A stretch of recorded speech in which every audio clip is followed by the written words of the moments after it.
It was a battle of David versus Goliath, or rather, Goliath versus Goliath. You hear all the time, or we heard all year that, they're not as strong this year. They're not going to be as good. It's year to year. You hear a little bit of noise like that. But it's funny. You only hear that from teams that never play them.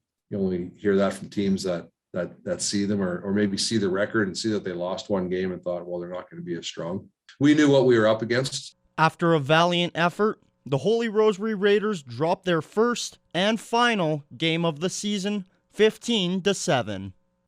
The game was competitive.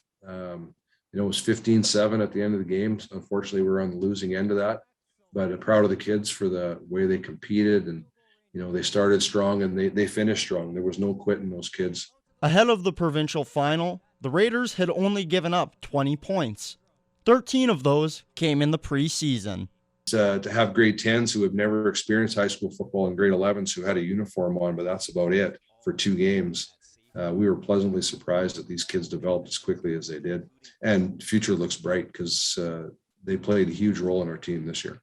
This was the 6th straight season the Raiders have lost the provincial final to Cochrane. Evan Kenny, Primetime Local Sports.